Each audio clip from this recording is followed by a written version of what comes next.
Mark Twain said it this way: there was never yet an uninteresting life.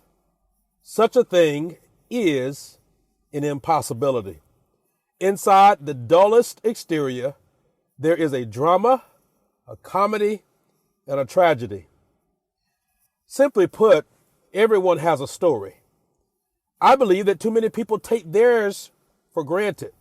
Some people never think about their story, their life story. Some people never process it, nor do people often learn from others. And even worse, most people never, ever tell their story.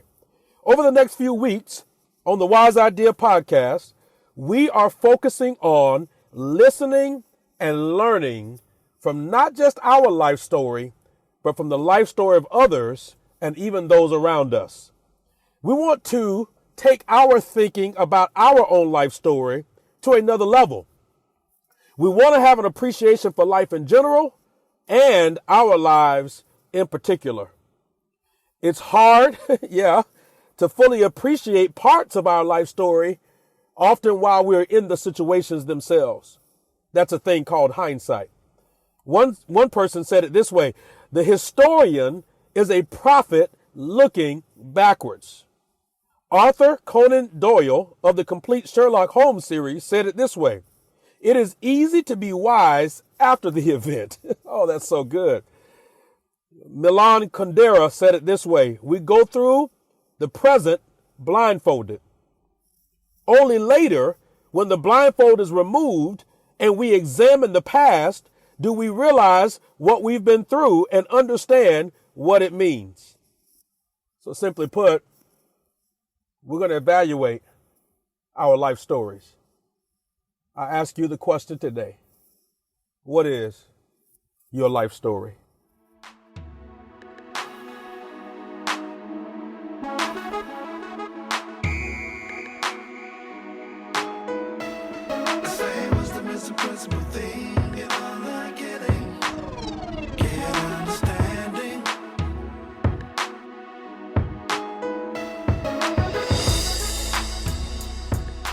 Welcome to the Wise Idea Weekly Podcast with Christopher J. Harris, focusing on life, leadership, family, marriage, and the church. We are providing tools for our inspiration and wisdom for life.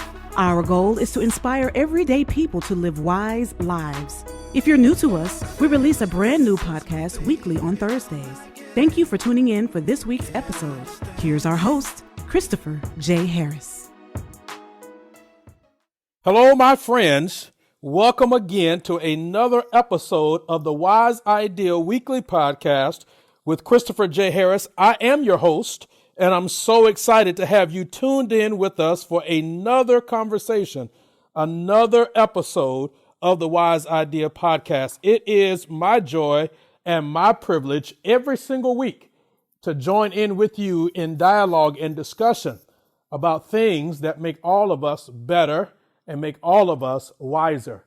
We are on par and on mission to make everyday lives and make everyday people live wise lives. We want to inspire your heads and your hearts to be better and to live better.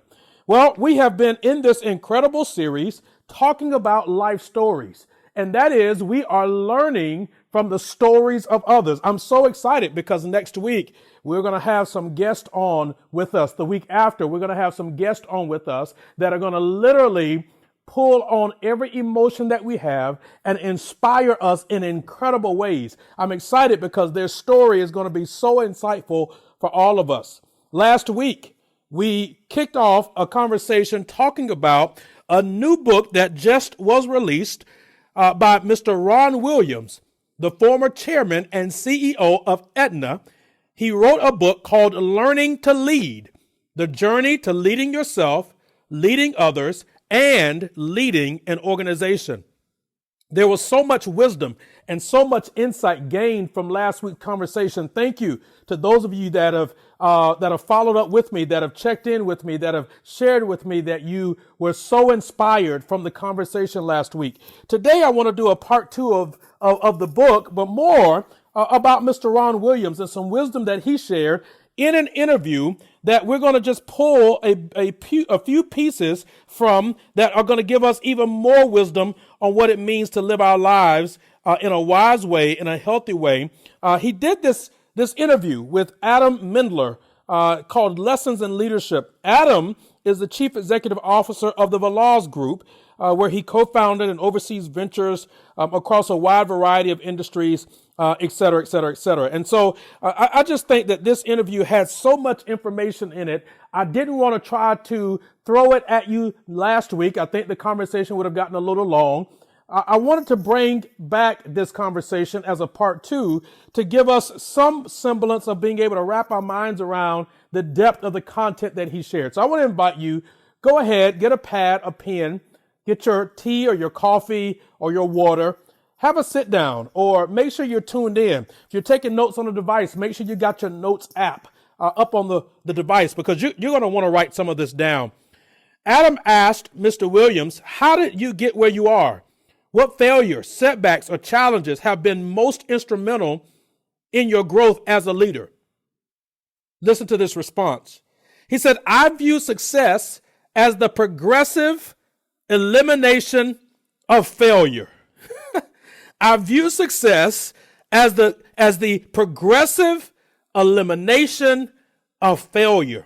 That seems to suggest to me that you cannot have success without some level of failure, or even the idea that where you're winning or how you're winning is not from mountaintop to mountaintop, but in fact, there may be some moments where you have to wrestle with the mundane or maintain the mundane to get from one level of success to another.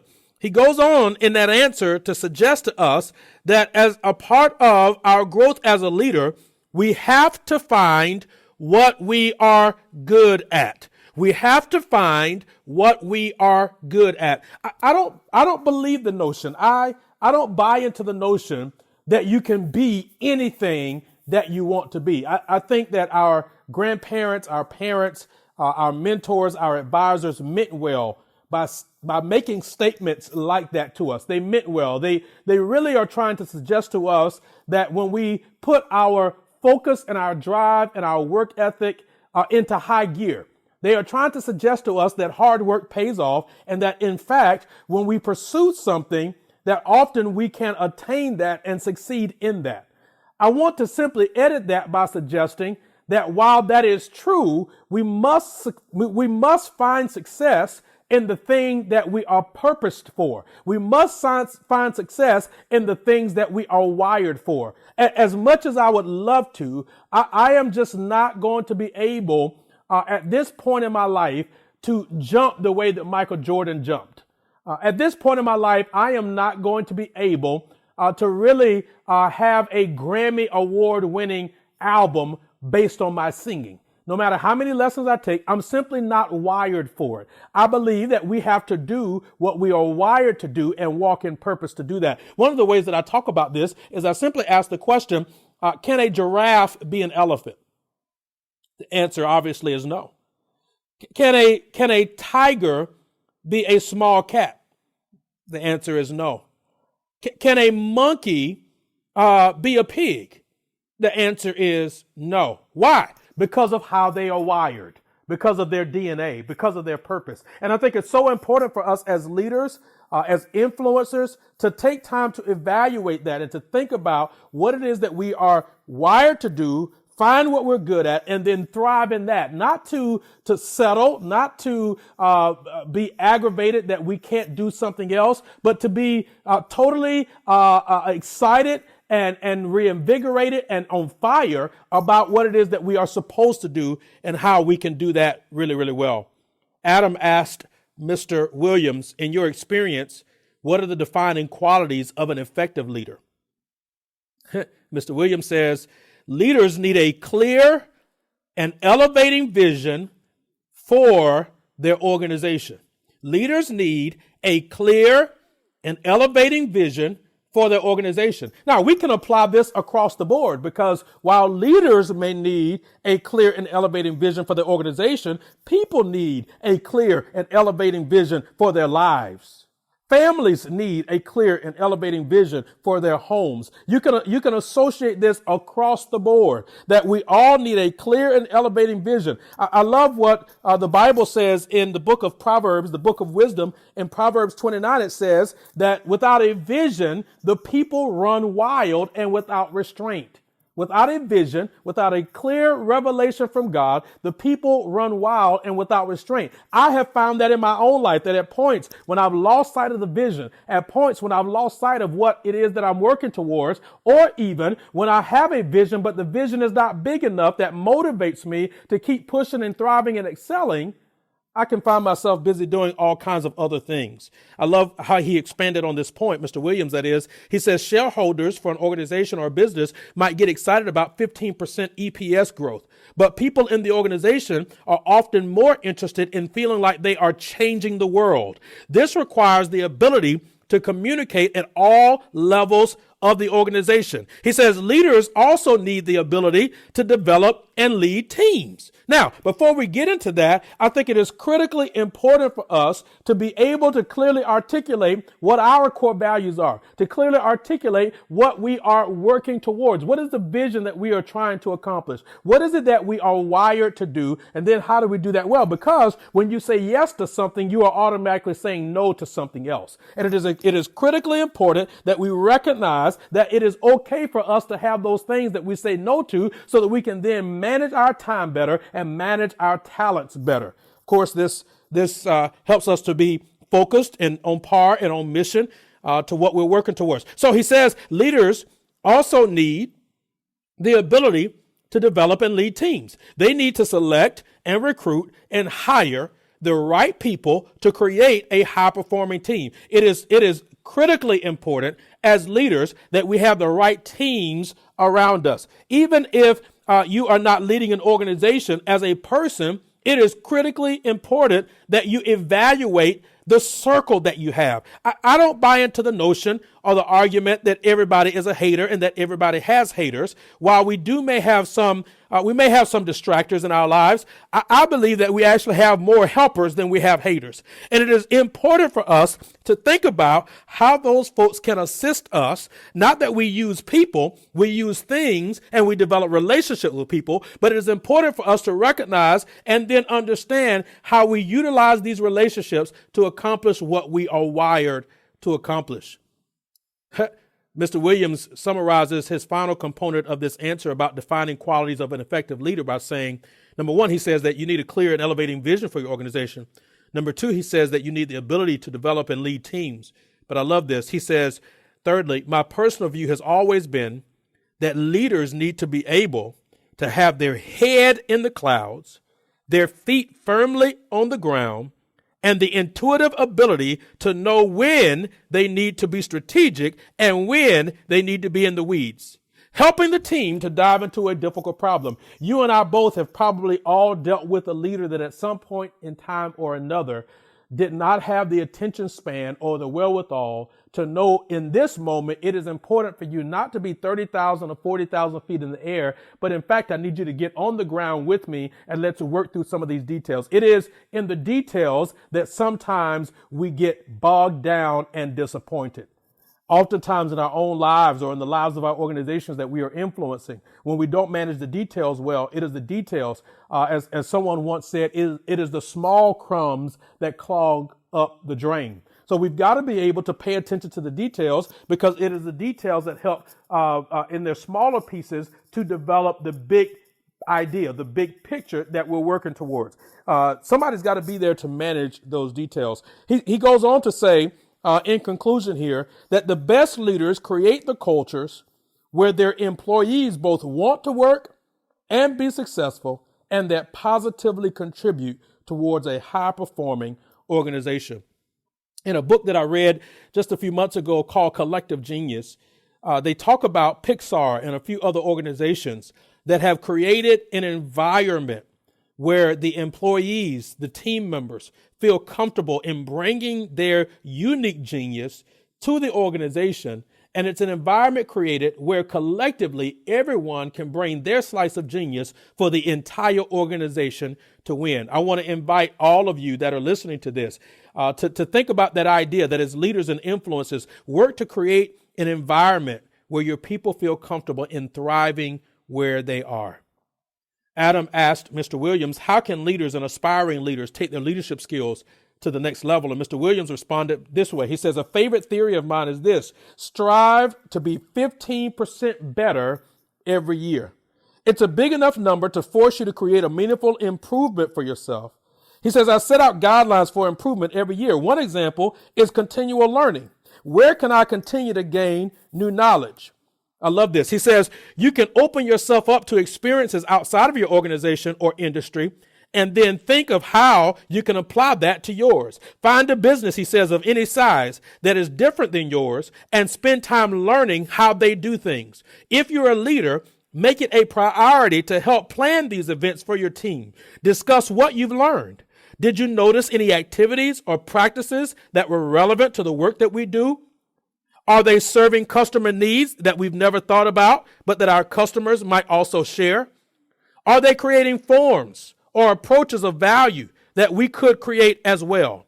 I love that. And when I think about what he just said, when I was in my master's program, I had a professor that taught on this concept called boundary spanning. And that is where, regardless of industry that you're working in, you can connect with other industries to find something to learn from them, something to learn about the behind the scenes that will help to make all of your organizations work. I love that. He goes on to then talk about this concept. He says, what is a compelling definition of leadership? What is a compelling definition of leadership? And he borrows from Napoleon on this compelling definition of leadership. He calls it this. He says, Napoleon says that the definition of leadership is to define reality and create hope. To define reality and create hope. Now, that's very simple, but that concept is so very powerful. I think all of us must address the reality of our lives, of the organizations that we lead, of the people that we influence. We must define that reality. And to be honest, oftentimes it is a challenge to acknowledge the realities of where we are. It is sometimes hard to acknowledge that I have this vision, but I may not have the money right now. That I have this vision, but I may not have the people or the team to help me do this right now. I may have the vision, but I don't have the relationships that I need to help me make this vision a reality. I want to go back to do this, or I want to open up that, or I want to write this, but I don't know how yet. It is important for us to acknowledge where we are, the reality of what we're dealing with, the reality of our history. This organization was thriving in this way, and now our heyday was 30 years ago, and that's all we're still talking about. Or it's important for us to acknowledge that we've been on a downward spiral for this many months, or this many years, or this quarter of earnings were not great, or the amount of attendance for our church or for our business or organization has been dropping steadily. We have to acknowledge those realities, because it is only in acknowledging the realities that we can accurately move forward, because we don't know where we're going if we don't know where we're starting from. So as a leader, we've got to define reality. But then secondly, he says, we define reality, but then we create hope. We have to maintain hope. What is hope? Hope is the expectation that where we are now is not where we will end up.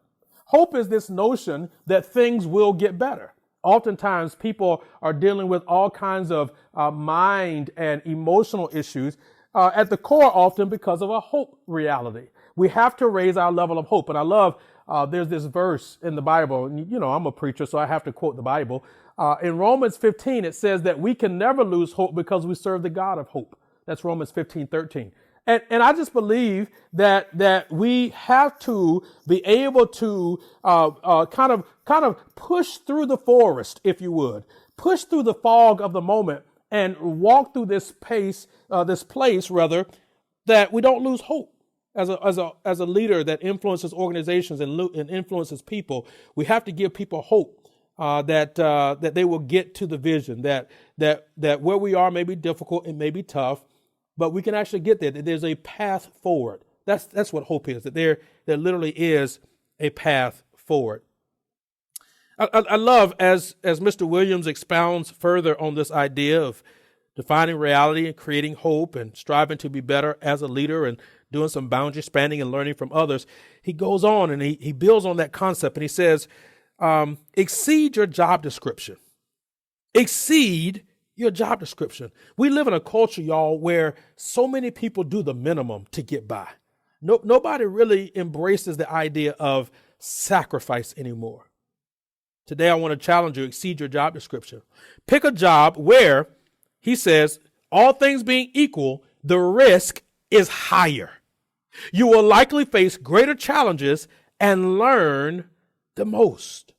Pick a job where the risk is higher. Adam then asked Mr. Williams, what are the best tips on leading a business turnaround? And Mr. Williams responds this way. He says, when all else fails, get the facts.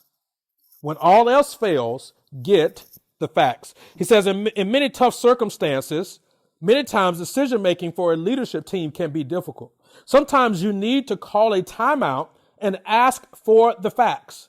It's the way to get the emotion to a more reasonable level and allow people to concentrate on what's wrong. Now, I will tell you personally why that is so powerful and has so much wisdom stacked and packed into it. Because simply this, that often when we are dealing with issues where we're stuck, or we're dealing with issues where our back is against the wall, or we're faced with turbulent times in our lives and the organizations that we lead, or even with the people that we lead, we can often personalize these things. We can personalize the challenges and we can own them in a way that we feel like we're at fault. When in fact, sometimes it is layers and nuances of issues that are at play. And when we're able to get the facts, we take our fingers from pointing at a person to focusing on the problem. We want to focus on the problem. We don't want to personalize this and make people feel bad or make people feel like they've let the organization down or that they are not good people. In fact, we want people to maintain their dignity, but we've got to address the facts that are before us. So Mr. Williams says, when all else fails, he says, get the facts. Get the facts, he says. Listen to your customers and deeply understand what they want and what they need. Build a strategy focused on that. Build a team for your strategy and a culture to support all of these elements. Once again, he says your culture will be very, very important as you look at the facts to help build a business turnaround. At all times, but perhaps most importantly during a turnaround, you need and will need to unlock discretionary energy. That is the energy that will be needed to actually turn the ship. To actually turn the ship.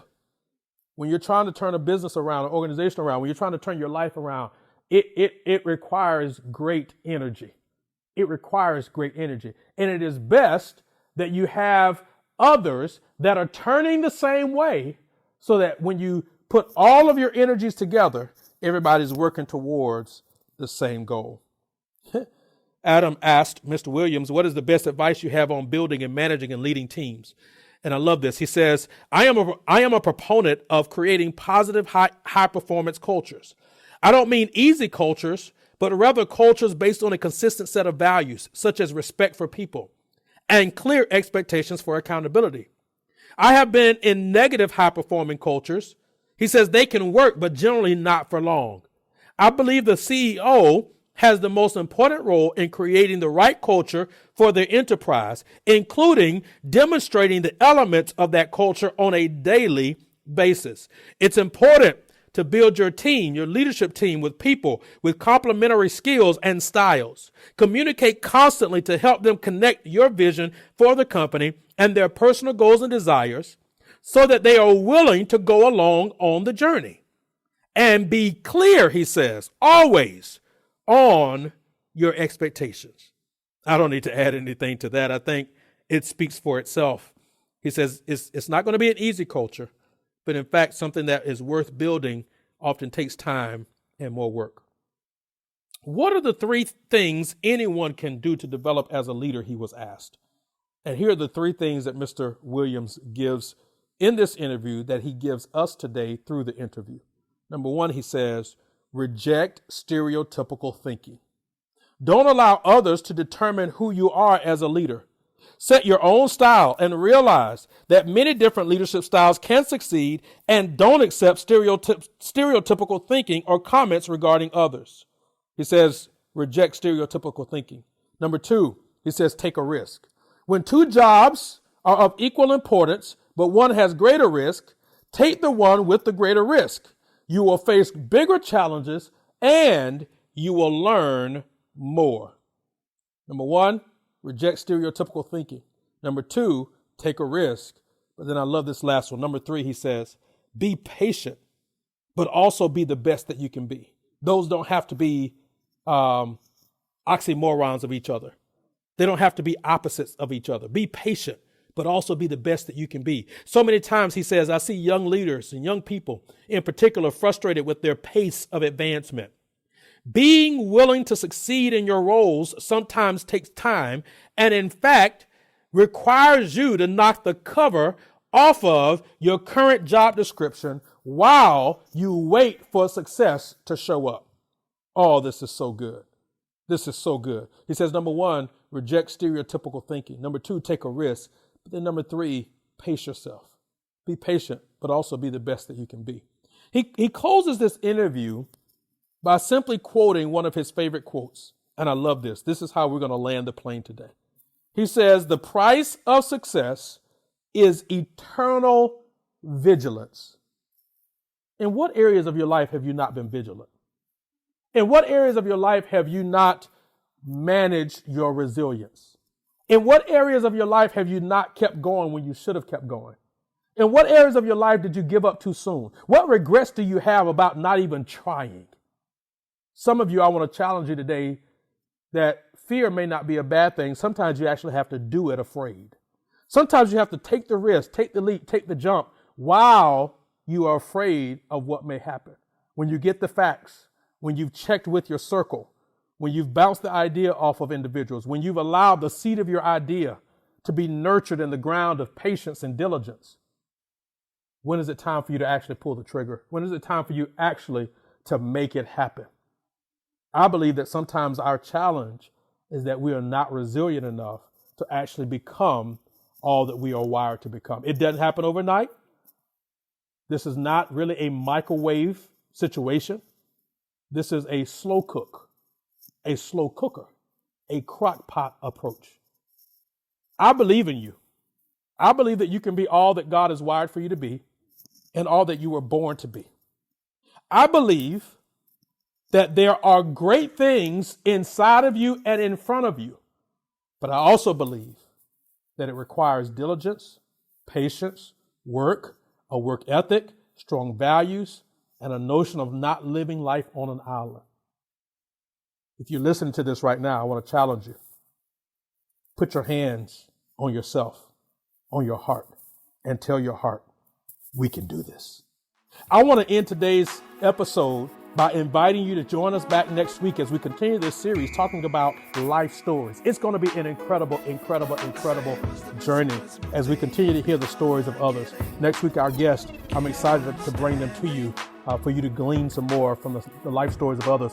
I would invite you, if you listen to this particular episode and you haven't heard the other episodes about the Life Story series, go back and listen to the previous conversations and the guests that we've had on. You'll be able to grow from them and learn from them and take some notes from them and challenge yourself as you continue to be all that you are born to become. In the meantime, I end every single episode the same way. Before our announcer comes, let me remind you, live wisely.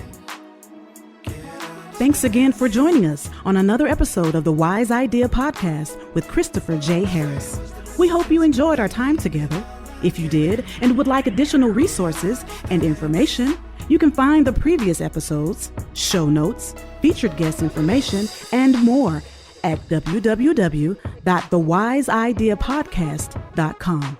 We also invite you to join the conversation on social media. The Wise Idea Podcast is on Twitter and Facebook.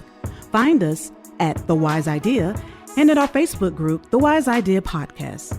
On Instagram, find us at The Wise Idea Podcast. Our host is also on social media. You can find him regularly on Twitter, Facebook, Instagram, LinkedIn, and Pinterest, all located at CJ Harris 1. Finally, if you enjoyed what you've heard, head over to iTunes and/or Google Play and leave a rating and review for other listeners to find us. Our podcast is also on Stitcher, TuneIn, Spotify, and iHeartRadio. Thanks again for joining us. We will see you the next time. Live wisely.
Principal thing in our life.